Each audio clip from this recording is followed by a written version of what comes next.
Miobiany Jehovah ary tany rehetra, manompoany Jehovah amin'ny fifaliana, mankanesa ao anatrehany amin'ny fiobiana. Aoka ho fantatrareo fa Jehovah no Andriamanitra, izy no nanao antsika ary azy isika, dia olony sy ondry fiandriny.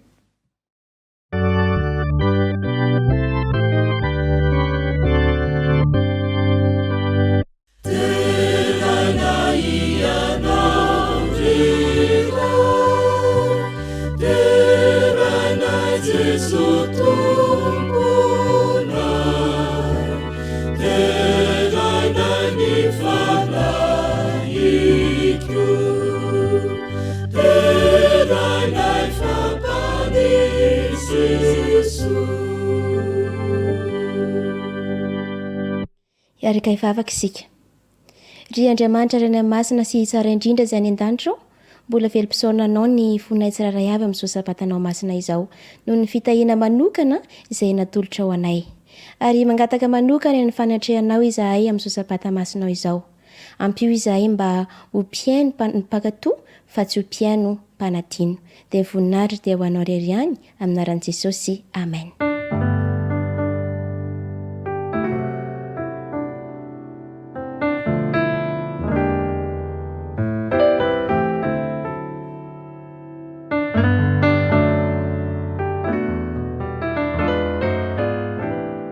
Fa miarahaba-tsika rehetra trato izao sabato izao indray, fa miarahaba ny ankizy manokana ihany koa satria andro manokana ho an'ny ankizy androany. Ny firariana dia ho faly avokoa isika na ny lehibe na ny ankizy. Ho fiderahantsika an'Andriamanitra dia ataontsika ny hira fahasivy-ambin'ny-folo amby roanjato. Tsaroanay maivana.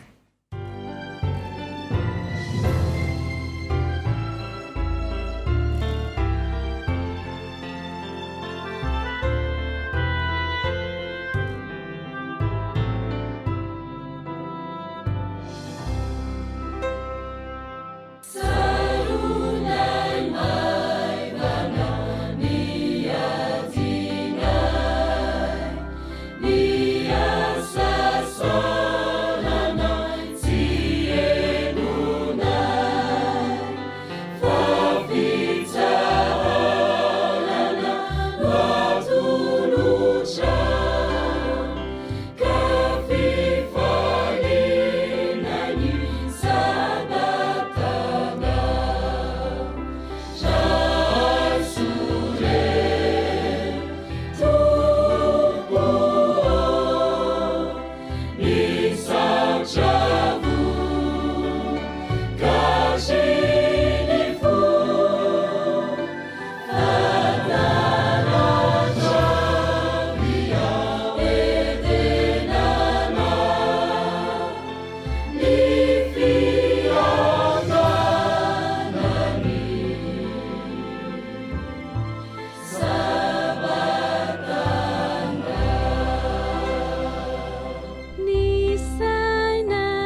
Raha mbola eo am-pitsanganantsika dia hanokatra amin'ny baibolitsika amin'ny Korinthiana faharoa toko 5:17.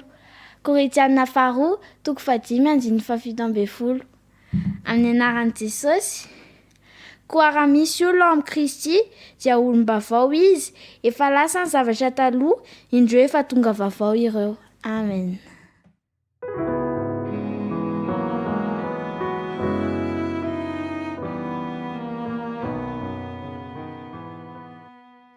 Manasantsika handeha hiaraka hanetri-tena hivavaka mandoalika isika. Andriamanitra rainay tsara indrindra masina izay any an-danitro, atolotra ainao mandraka riva ny dera sy ny saotra, ny laza ary ho anao ireriany any ny voninahitra mandrakizay. Andriamanitra isaoranay manokana ianao ny amin'ny ahafahanay miara miantso anao indray amin'ity sabata ity, ary indrindra moa miaraka miantso aminao ka miara manamarika amin'ireo ankizy rehetra maneran-tany hoe ay moa izy ireo zanakao ihany koa. Andriamanitra manandratra ny dera manokana ho anao izahay noho izany fitiavanao, indrindra ihany koa moa ny fahasoavanao ka tsy nahalany ritranay izany. Ankehitriny ary izahay mitondra ny mahampanotanay eo aminao ka mangataka famelan-keloka. Diovy ny tsirairay avy ra eo ary aoka mba ahita ny tavanao izay amin'ity sabata ity ary andray ny fanamasinana avy aminao. Mivavaka manokana izahay ho an'ireo ankizy rehetra amin'ny mahasabata manokana ho an'ny ankizy maneran-tany androany dia mba hiasanao ao anatin'izy ireo tsirairay avy. Amboariny ankizy Andriamanitra ary ahatsapa fa tena tianao izy ireo, ka mba ankizy ahatsiaro tokoa izy ireo araka ny lohahevitra hoe nantsoinao mba aneo fahasamihafana. Fa ny tena angatahanay dia mba hatsapan'izy ireo amin'ny fotoana rehetra ny fanatrehanao eo amin'ny fiainany ary mba hintantananao azy ireo amin'ny lafiny rehetra amin'ny fiainany tsirairay avy. Mitahihany koa ny zoky sy ny ray aman-dreny rehetra indrindra izay ny rahanao mba hifandray sy kolokolo hitarika sy hanampy ireo ankizy rehetra mba ho ny fanahinao masina no hitarika sy hanome fahendrena ka hitondra ny ankizy tokoa ho vonina ho amin'ny fiainana mandrakizay. Mivavaka ho an'ireo mpitarika rehetra isam-piangonana ary izahay mba ianao no hanome ny fahendrena ambony amin'ny fandrindran'izy ireo ny ankizy sy ny adidin'izy ireo manoloana an'izany. Mivavaka ho an'ireo mpitondra fivavahana rehetra ihany koa izahay mba hiasanao anatin'izy ireny mandraka rivaka ny fanahinao masina trany ihany koa no hiasa ho aminy ampanao azy ny sitraponao. Tsy adinonay Andriamanitra ny mivavaka ho an'ity firenena ity sy ireo notendrenao rehetra mba hiandraikitra sy hitondra n'izany firenena izany nisanambaratonga ny rehetra dia mba ho tahinao. Ny fahendrena avy aminao ihany koa no angatahanay mba hampitoerinao amin'izy ireny ka ho amin'ny fahendrena no hitondrany an'izao firenena izao ary ny vahoaka malagasy rehetra dia mba hafantatra ny fitiavanao isan'andro satria ho tantananao ihany koa ny fiainany. Misaotra indrindra ray eo satria matoky sy mino izahay fa efa feno ny fitahiana homaninao ho an'ny zanakao amin'ity sabata ity ary misaotra sahady ny amin'ny hanomezanao anay ny fahasoavanao anananay ambiampy. Misaotra indrindra ray masinao fa amin'ny anaran'i Kristy ilay tianay no anaovanay izany vavaka izany. Amen.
Tonga Fanomoam-pivavahana fanatra sapafolony isika izao. Manasantsika mba handray ny fanatra sapafolony izay ao anaty paositsika na anaty poketra. Rehefa azotsika izany dia araka hivavaka mangina isika.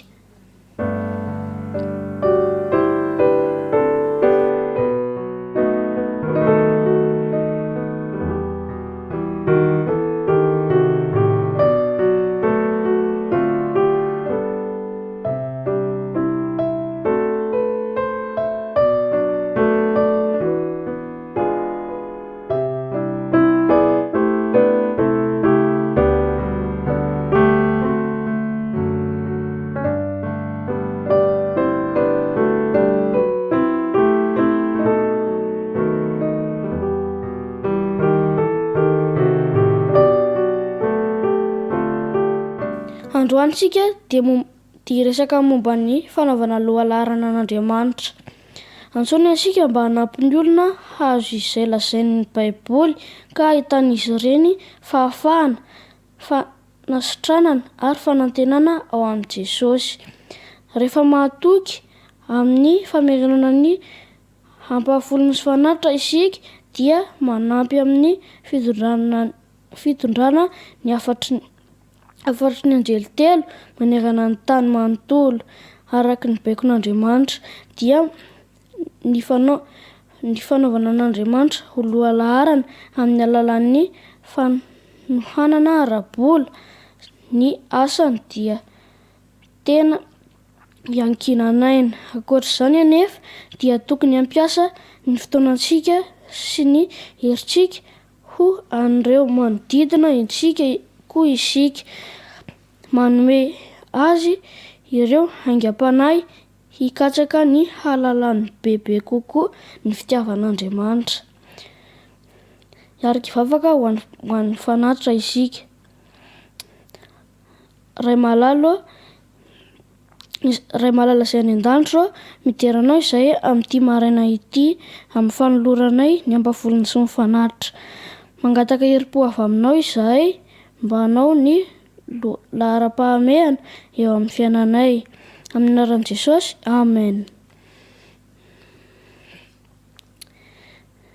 Rehefa eo amin'ny fanatazana fanatitra dia hangataka hira isika.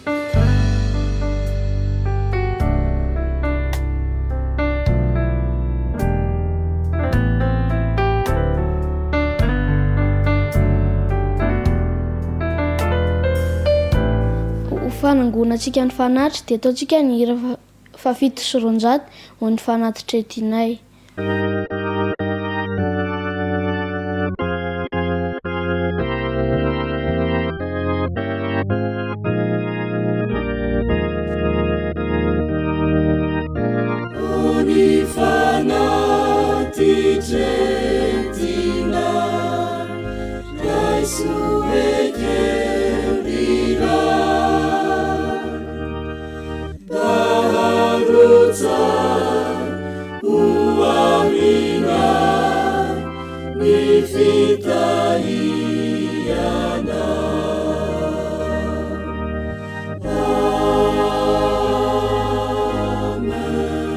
Amen.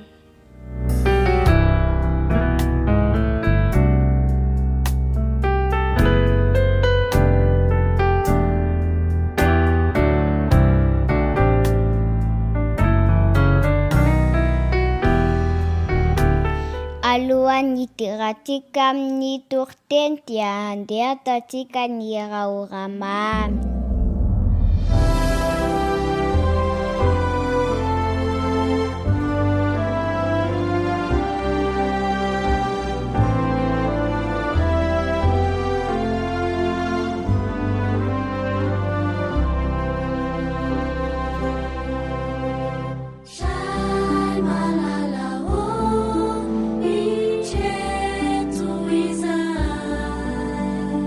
Tungai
nantsoina mba aneho fahasamihafana.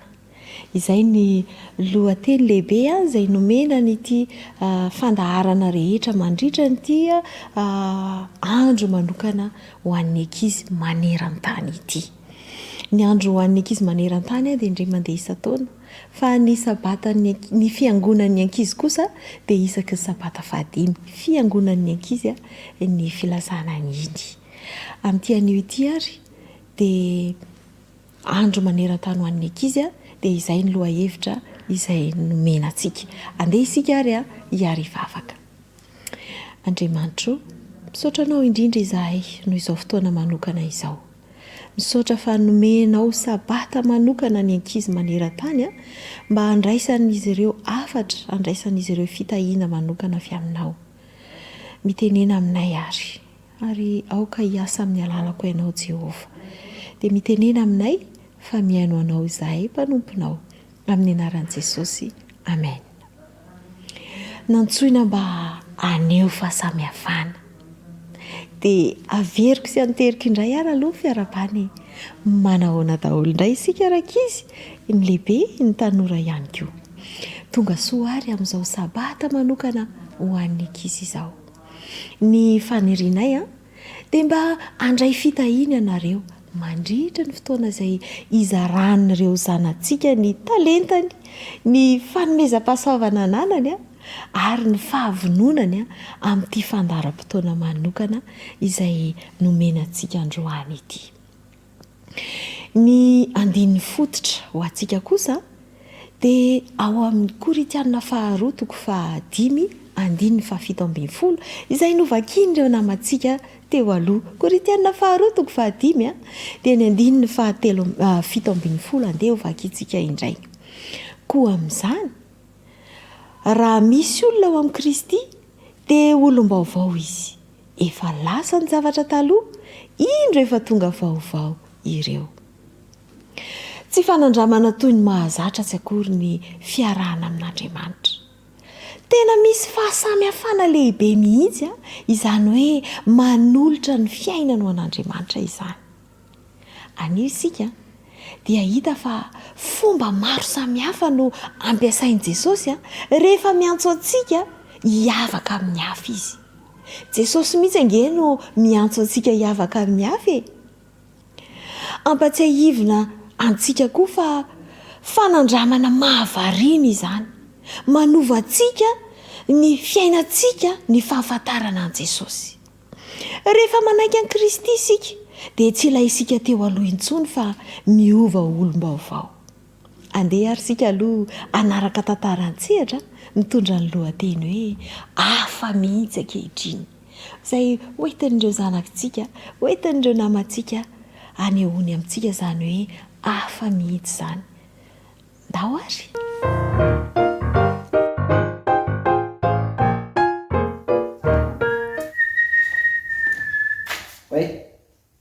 Inona ity?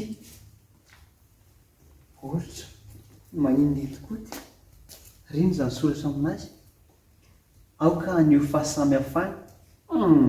Tsy mazavazava amiko izany zavatra izany. Sao dia misy mahafantatra ny dikan'ity soratra ity nareo? Za mahafantatra. Ianao mahafantatra? Jereo ny akanjoko Tsara be kosa izany akanjonao izany fa tena nazonao an'iny. Za mampatonga ty eto. Dia inona ny dilan'ity borosy ty amin'iny akanjo tsara be iny izany? Zavatra tsotra, esoriny t-shirt anao dia ataovy anatin'ny boritra. Izay fotsiny ve? Izay fotsiny. Andramana andramo Ka aloha andramako e. Efa hoaiza ianao? Verena aloha? Lasa izy. Aleoloha andramana ihany aloha dia teo e. Tsy manino izany, aleoloha andramana. Fa na izany ary tena tsy mazava amiko. Tsy mazava amiko hoe inona marina ny dikan'izao zavatra izao. Fa izy ianao? Manahoana ianao tonga eto mba hizara fitiavana aminao? Fitiavana? Eny, ny baiboly dia milaza ao amin'ny Jaona voalohany, 4:4. Manao hoe izy ity satria tsika efa tia isika ty satria zay efa tiantsika taloha. Ny fitiavana toy izany dia fitiavana tsy misy fepetra. Fa hoaiza anao avilo sandray koa indray e. Oay anao izy rena fitiavana tsy misy fepetra. Fa ina ary ny dimy zany ambara. Fa iza indray ianao? Manao hoe ianao tonga eto aho mba hizara fanantenana aminao. Fanantenana? Ie, ny baiboly dia milaza amintsika ao amin'ny Petera voalohany toko voalohany andiny fahatelo fa manana fanantenana very tsika ao amin'i Jesosy. Miara-mitoetra amintsika mandrakariva izany fanantenana izany satria fantatsika fa tiantsika izy sady efa namonjy antsika. Fandray zany. Oay, fa hoaiza ianao verena? Dia araka amin'ilay ankizy sasany teo angamby izy. Fanantenana tena tsy mazava amiko na mazao zavatra zao ah. Oy, fa izy ianao? Sa tonga amin'ny fiadanana ho anao. Fiadanana? Isan'ny indrindra, i Jesosy dia nampanantena antsika ao amin'ny Jaona toko faha 7:7. Fa amin'ny fiadanana ho antsika, tsy tako famezy zao tontolo zao fa fiadanana izay Andriamanitra irery ihany no manolotra azy. Aoka tsika tsy alahelo na atahotra fa fiadanana tsy takatry ny saintsika no tonga antsika. Oy, fa hoaiza ianao avilo e? Miaraka amin'ny namandreny angamby izy.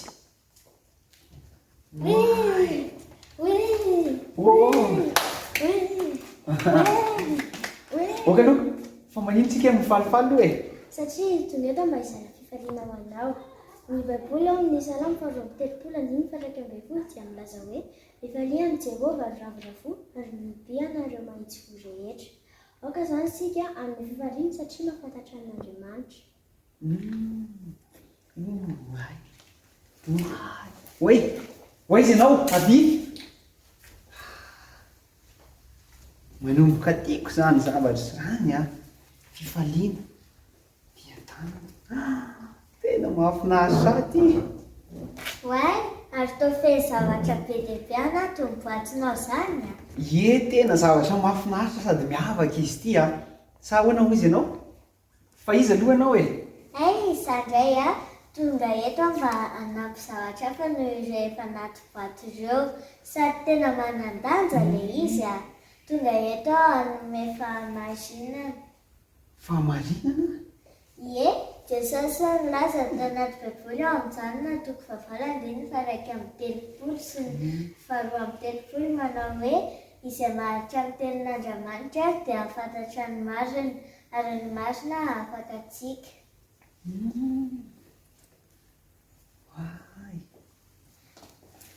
Fa hoaiza avilo? Tena manomboka mahafinaritra ty zavatra ty. Feno zavatra sarobidy atao anatin'ity boritra ty.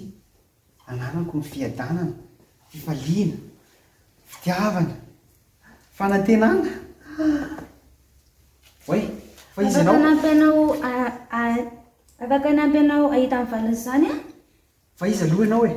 Za ve?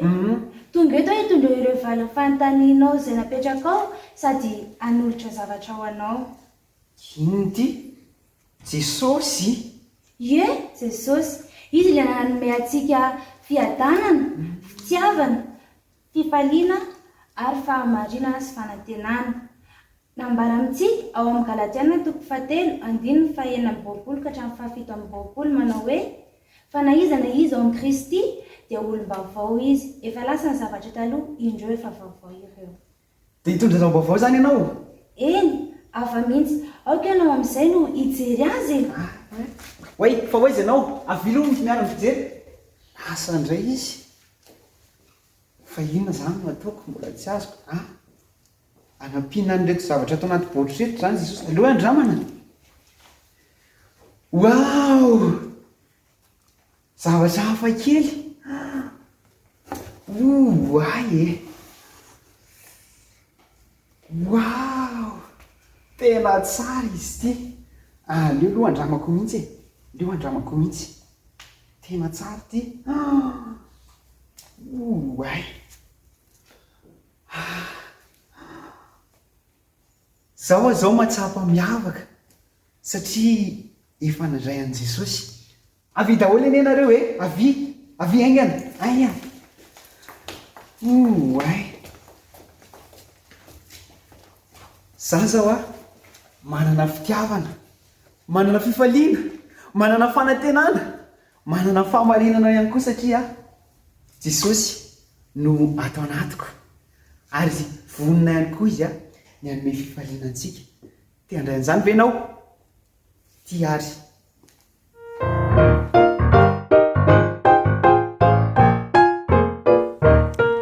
zay ny fandehan'iny tantara iny nahaliana antsika. Iny ary tao amin'ilay tantara tsehatra isika dia nampiasa akanjo fotsy sy akanjo maro loko izay nandraisantsika lesona hoe manahoana zany tonga olom-baovao sy miavaka izany rehefa manapa-kevitra ny anaraka ny Kristy isika. Vaovao tanteraka ho amin'ny tsara kokoa isika. Ny anton'izany dia satria Jesosy ilay sakaizantsika no efa namonjy antsika ka manasa antsika anaraka sy hiaraka aminy isan'andro isan'andro. Rehefa manokana fotoana miaraka amin'i Jesosy isika dia miamanahaka azy ny fiainantsika. Izany no mahatonga antsika afaka aneho fitiavana tsy misy fepetra amintsika samitsika. Izany no ananantsika fiadanam-pohatra any na dia mandalo fotoan-tsarotra azy. Dia mbola izany ihany koa ny ananantsika fanantenana ny amin'ny teny fikasany. Dia izany ihany no ahafahantsika mijoro amin'ny fahamarinana. Izany no mahatonga antsika feno fifaliana hatrany. Ary mbola izany ihany no mahatonga antsika hiavaka satria miova ny fiainantsika. Ny toko sy andininy izay natao antsika tamin'ity anio ity dia ilay teny fikasana izay mampatsiahy antsika ireo fiovana lehibe ireo izay avy nifanena tamin'i Jesosy. Rehefa avy nifanena tamin'i Jesosy isika dia matsapa an'izany fiovana lehibe izany. Andao ane averintsika vakina le izy andao iarahantsika mamaky mihitsy dia hiteny mafy mihitsy isika. Tadidintsika ve hoe aiza ilay toko sy andininy? Koritianina 2:5 ny andininy 7:10. Andeha mihitsy isika hiara hitsangana. Na ny ankizy na ny lehibe andeha hiara hitsangana dia hiaraka amerina n'ilay teny fikasana. Efa vonina avokoa. Andao ary 1:3. Raha misy olona ao amin'ny Kristy dia olom-baovao izy. Efa lasa ny zavatra taloha, indreo efa tonga vaovao ireo. Andeha averintsika indray mandeha. 1:3. Raha misy olona ao amin'ny Kristy dia olom-baovao izy. Efa lasa ny zavatra taloha, indreo efa tonga vaovao ireo. Koritianina 2:5 andininy 7:10. Fiovana mahagaga tsara loatra ary mahavariana ny hoe tonga olom-baovao ao amin'ny Kristy. Anio folakandro isika dia hiaino sy hanaraka ny tantaran'ireo olona izay niaona manokana tamin'i Jesosy sy tonga olom-baovao. Rehefa niaraka tamin'i Jesosy ireo olona ireo dia nahita an'izany sy nanandrana an'izany hoe tonga olom-baovao ao amin'izany. Rehefa henontsika hoe tamin'ny fomba ahoana no nanovany Jesosy azy ireo dia ho fantatsika ny fomba ahafahan'i Jesosy manova antsika ihany koa. Tsy mba faniriantsika ve izany hoe hiova izany, ho lasa olom-baovao izany ary mahita fiovana, mametraka fiovana tsara indrindra indray eo amin'ny fiainantsika noho iza re? Noho i Jesosy Kristy irery. Andeha isika nanapa-kevitra androany rakizy, ry tanora namako, ry ray aman-dreny malala, hanapa-kevitra isika hoe andeha handray an'i Jesosy dia andeha hampisy fiovana ihany koa eo amin'ny fiainantsika. Hiara hivavaka isika. Andriamanitro, misaotra anao indrindra noho izany afatra manokana izany. te hampisy fiovana ny fiainanay tokoa ianao, te hanatanteraka fiovana ny fiainanay tokoa ianao, tianao raha ho hafa mihitsy izay eo anatrehany manodidina anay. Jesosy Kristy o, mety iza hanova ny fiainanay, midira ianao amin'ny fiainanay ka hanome anay fitiavana, fiadanana, fifaliana, faharetana sy ireo rehetra izay vao niraisinay tamin'ity anio ity. Mba hanova tokoa ny fiainanay izany ary mifanahinao anie hiasa ty anatinay. Amin'ny anaran'i Jesosy irery ihany no hanonanay sy angatahanay izany vavaka izany. Amen. Dia mirary soa antsika rehetra indray ary amin'ny folakandro azadino fa mbola hiaraka eto isika.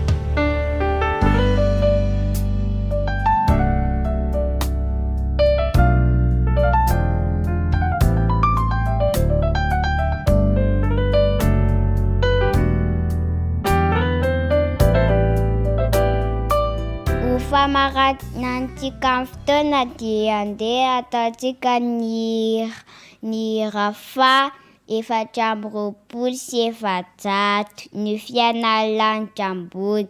Ao aorianan'izay dia hisy vavaka.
Andeha isika riavana malala an'izay nitsotsoana avy amin'Andriamanitra ho famaranantsika izao fotoana izao. Hitay antsika ane Jehovah Andriamanitsika ka hiaro antsika. Ampamirapiratsy ny tavany amintsika ane ilay tompontsika ka hamijafo amintsika ananjasanytavany amintsika ane ilay Jehovah Andriamanitsika ka hanome antsika isanandro isanandro ny fiadanana, ka izany fiadanany tompo izany no ampitoeriny ao anatintsika isanandro isanandro, ka isika dia hiaina ao amin'ny fiadanany amin'ny fotoana rehetra, mandehana amin'ny fiadanany tomponao. Amen.